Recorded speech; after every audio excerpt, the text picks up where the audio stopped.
New York में रात के 9:30 बजे घनघोर बारिश में करीब 40,000 लोग दिल थामे हुए किसी का इंतजार कर रहे थे।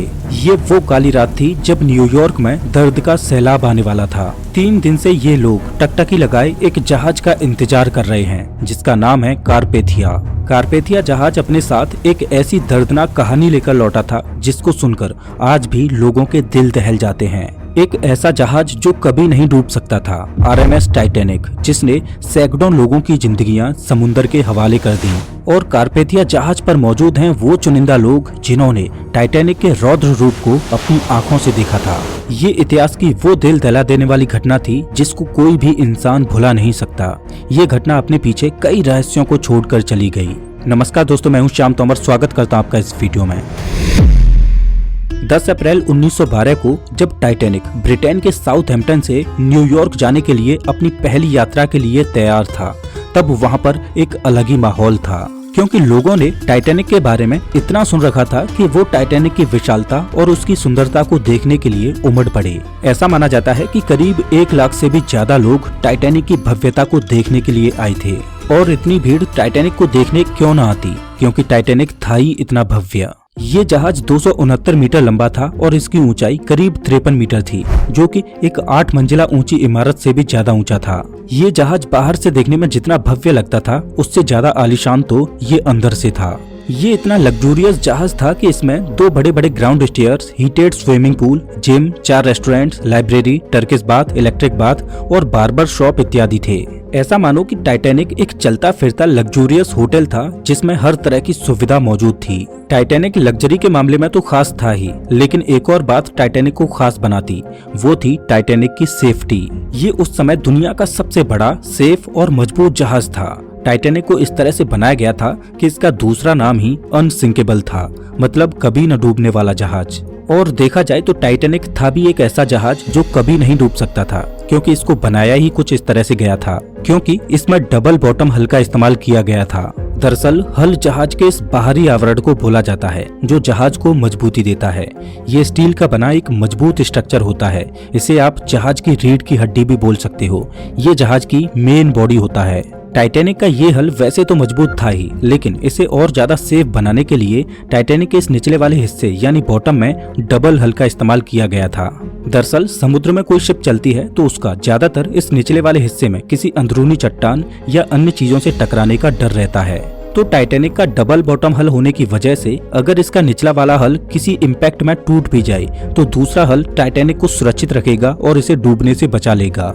और टाइटैनिक का दूसरा सेफ्टी फीचर इसे और ज्यादा सेफ बना देता है। दरअसल टाइटैनिक को 16 वाटर टाइट कंपार्टमेंट्स में डिवाइड किया गया था। दरअसल जहाज का ये निचला वाला भाग शिप का मेन पोर्शन होता है जो पानी के अंदर चलता है। अब अगर मानकर चलो कि जहाज के इस वाले हिस्से में कहीं पर भी कोई छेद हो जाए तो धीरे धीरे जहाज के अंदर पानी भरने लगेगा और कुछ समय बाद जहाज पानी के अंदर डूब जाएगा। लेकिन टाइटैनिक के इस निचले हिस्से को 16 वाटर टाइट कंपार्टमेंट्स में बांटा गया था। इससे फायदा ये होने वाला था कि अगर बाई चांस जहाज साइड से किसी चट्टान से टकराता है और उसमें लीकेज होता है तो जहाज का जो कंपार्टमेंट क्षतिग्रस्त हुआ है केवल उसी में पानी भरेगा और बाकी के कंपार्टमेंट्स में पानी फ्लो नहीं करेगा, जिससे जहाज डूबने से बच जाएगा। और टाइटैनिक इतना बड़ा जहाज था कि अगर इसके 16 में से 4 कंपार्टमेंट्स में भी पानी भर जाए तो भी ये डूबने वाला नहीं था। और ऐसा होना एक असंभव सी बात थी कि इसके एक साथ 4 से ज्यादा कंपार्टमेंट्स डैमेज हो जाएं, क्योंकि ये कंपार्टमेंट्स बहुत बड़े बड़े थे। तो भला कोई चट्टान भी इस जहाज को कैसे डुबो सकती थी। इसी वजह से इस जहाज को कभी न डूबने वाला जहाज यानी अनसिंकेबल बोला जाता था। टाइटैनिक को व्हाइट स्टार लाइन कंपनी ने करीब 3 सालों में बनाकर तैयार किया था। 2 अप्रैल 1912 को टाइटैनिक जहाज बनकर तैयार हो चुका था और इसके कुछ दिन बाद यानी 10 अप्रैल 1912 को इसे अपनी पहली यात्रा के लिए तैयार किया जाता है। इस जहाज में उस जमाने के बड़े बड़े लोग बैठे थे। इसमें कुछ ऐसे प्रवासी भी थे जो अमेरिका जाकर एक नए जीवन की शुरुआत करने वाले थे। इस जहाज के कप्तान थे 62 साल के एडवर्ड जॉन स्मिथ, जो कि एक अनुभवी कप्तान थे। ऐसा माना जाता है कि ये इनका आखिरी सफर था। इसके बाद ये रिटायरमेंट लेने वाले थे। इस जहाज पर करीब 2240 पैसेंजर्स और क्रू मेंबर्स थे।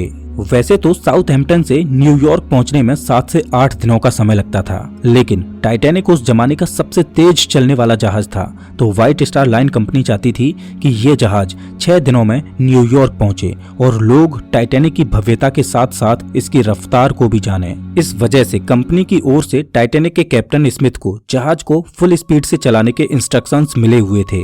टाइटैनिक को बने हुए अभी ज्यादा समय नहीं हुआ था और ना ही टाइटैनिक के सेफ्टी टेस्ट और ट्रायल्स हुए थे, लेकिन फिर भी टाइटैनिक को एक लंबी यात्रा के लिए तैयार किया जा रहा था और इसका एक बहुत बड़ा कारण था।